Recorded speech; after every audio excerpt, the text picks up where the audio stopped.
Hello, ladies and gentlemen. I welcome you in the newest installment of Little Modular. You might wonder, what is that thing? Is that the Enterprise Starship control panel? Is that the newest version of Knight Rider? No, it's a switcher. But one of its kind.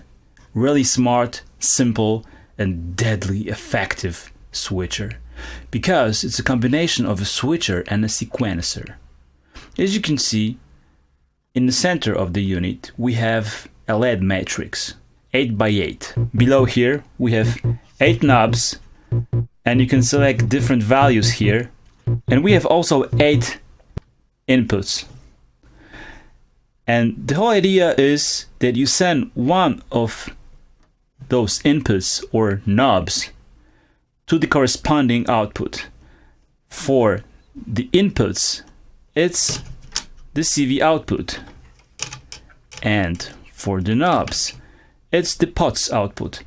Of course, it outputs those values simultaneously on both outputs, which is really useful. If I go down here, you can see there is this black LED going on from left to right. That's where I choose the input or knob. For example, for this step, I choose input number 1 and knob number 1. Then, if I advance to the second step, I might choose some other input. By the way, I have connected some random audio sources to all of the inputs, because the inputs not only take CV but also audio, so it's really useful. Okay, now we go to the third step and we choose some other source, let's say a drum machine, and so on and so on. So we can choose for each step different input or the same input. It's up to you. The real fun begins when you start to automate those knobs. For example, if I plug in an LFO right here, you can see that the sequencer advances on its own. Now we could of course plug in some other LFO here, but what about if we plug in some random source? In my case, it's going to be a random source from Quad LFO. So it chooses different random steps on each sequencer step. So you have kind of a modulation, quasi-random switcher sequencer thing, which could be really inspiring depending on what you plug in here. Now you can also advance the sequencer with a trigger, so we can switch it. Now I have connected some manual trigger to the arrow down, and whenever I press the trigger, it goes one step down. Same if you plug it into the upper arrow, you can advance it manually. So it's really good for performing live, for example. Now I have plugged in audio.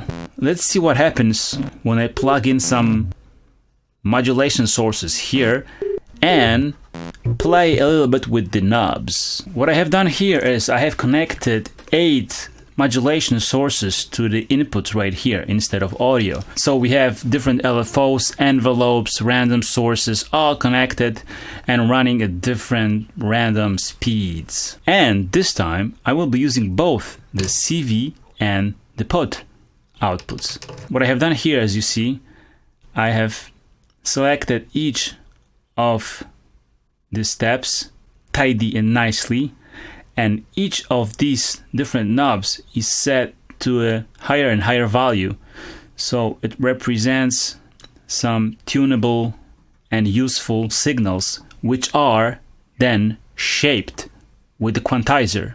So the whole thing is connected with Metropolis and Eureka synth voice. Metropolis is triggering synth voice, but it is also triggering the quantizer, and it will also advance our sequencer right here.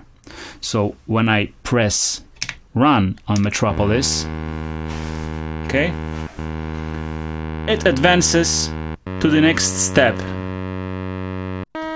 And you can see there are different notes on each of the steps. Okay?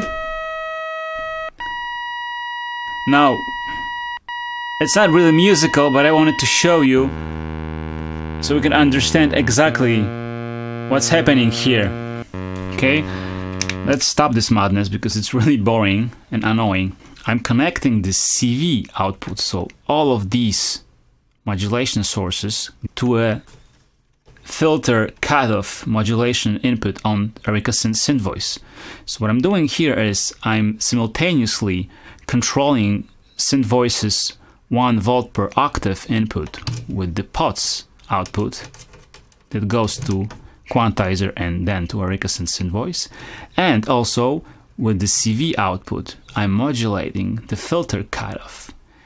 And that's just the beginning, because as you have probably noticed, I have not connected anything to the selection pot right here.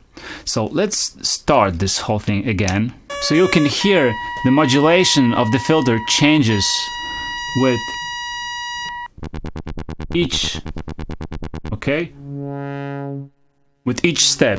I'm doing this whole thing with slow rate, so you can exactly hear that on each step we have a different modulation, okay? Now, if I decide to inject some fun into the whole equation, I'll just stick some random source into the selection. Watch the magic happening. So you get the idea what can be achieved with this simple module. For me, it just became indispensable because I can inject some fun factor and I could animate any kind of patch within minutes. You just plug in some modulation sources, plug the out to the modulation in on any module, and you get this weird, ever-changing, evolving modulation structures. Not to mention the audio fun, and it just looks ace if you ask me, you know, in the rack. So I highly recommend it. Really great module. Fun, fun, fun. Thank you very much for watching. Bye bye. Take care.